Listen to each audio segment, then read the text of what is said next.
everyone. Welcome to another edition of In the Dugout. I'm Kaley Budnik here with UCF's head baseball coach, Terry Rooney.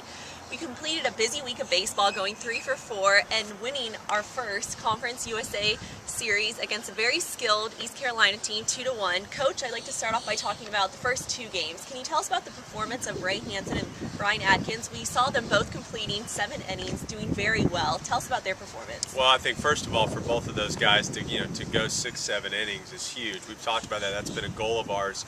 These last couple of weeks is for our starters to go a little bit longer. Ray Hanson, boy, he's been great all year. You know, Ray probably had the most successful fall of any of our pitchers. And obviously, for him to get back out there in the rotation has been good. He threw well, I thought, against Florida State. I thought he threw well against Miami, and obviously threw very well against USF the other day. And Brian Adkins, I mean, we've got a T-shirt that we give out to our kids. Maybe on the next preview show I'll show it to you. But we give a T-shirt out. We call it the Beast of the Week. And that's what that is it's our guy, just kind of almost, I guess you could call our MVP of the week.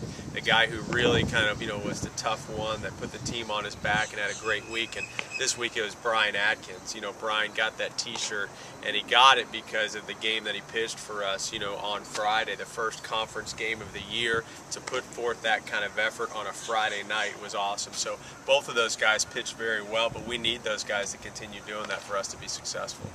I like that, the Beast of the Week. He definitely deserved it. Do you see Brian and Ray anchoring your weekend pitching routine in the future? Well, Brian is for this weekend. I do know that for sure. Brian is going to continue to be there. He'll pitch Friday for us. He's going to stay out there. And, for me, I like to do a little bit of matchups on the weekends, but Brian's definitely going to pitch Friday for us, and I have not decided what the rest of our rotation will be. Ray is going to start against FAU on Tuesday. And then I'll figure out Saturday and Sunday. I'll certainly make a decision by Wednesday on the rest of our rotation. You said before Saturday's game, in order for starter Ben Lively to be successful, he needed to pitch low in the strikeout zone. He seemed to be struggling with that a bit and was pulled during the second inning. Do you think this was a mechanics issue or just Ben struggling to control the ball? I think it's a little bit of everything. That's a great question. Ben's been a little bit up and down for us, but Ben's going to be fine. I actually talked to Ben yesterday quite in depth, and look, Ben has got every quality that you want in a pitcher. It's not just the body, it's not just the frame or the velocity. He is a tough guy. He's an incredibly hard worker. He's a great teammate. Ben has everything that you want. When kids are like that, they deserve success. Success will come.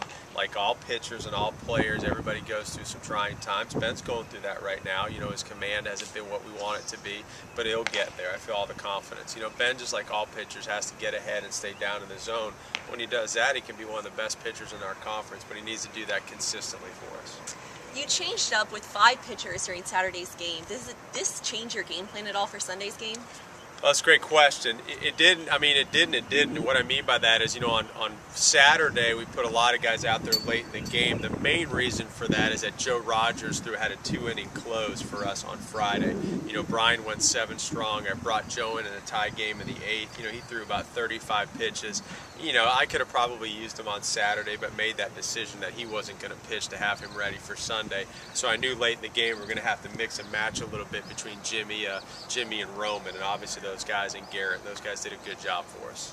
It seemed that after Saturday's game, perhaps your team was getting into a bit of an offensive stride again until they ran into East Carolina's Jarrell Cotton on Sunday. What was he doing to keep your team off balance on Sunday? He had a great changeup. Had a good changeup and really could pitch and did a good job. He did a nice job. Sometimes as an opposing coach, it's got to say, listen, you face somebody very well, and to his credit, Cotton did a really nice job. Look, East Carolina's got a great club. Very well coached offensively. They're very physical, and obviously their pitchers do a nice job when you look at their stats. So as I said, kind of going into the weekend, I said I thought East Carolina and we matched up very evenly. I thought we were 2 very similar teams. Then I walk away from this past weekend thinking the same thing. We were fortunate. We won 2 of 3. We won that tight game, obviously, on Friday. But they're definitely an outstanding team. But we're an outstanding team, too. We just got to keep getting better. I mean, that's our focus. We won the series against East Carolina. Listen, every weekend, all you're trying to do is win the series. That's the most important thing. That's what any coach will tell you. So we won the series to start conference play, which is great. But we have to keep getting better. Obviously, I'm not pleased with the way we played on Sunday. the bigger picture, you want it, but for us to be in a position to have an opportunity to sweep, and just the way that we played the game on Sunday was very disappointing.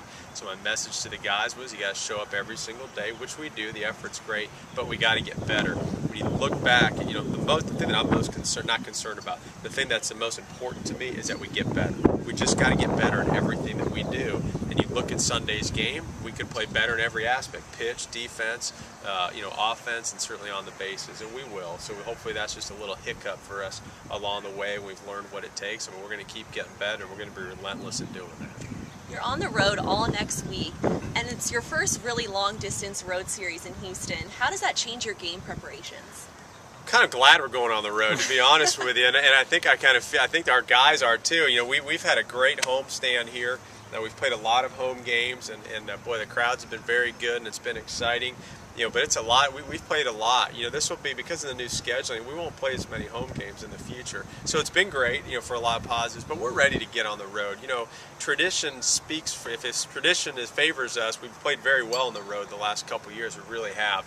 And obviously we've got our hands tied, some big games, let's put it that way, with FAU and obviously Houston. So I think we're actually looking, as a team, we're looking forward to getting on the road in a different environment. So it's going to be exciting.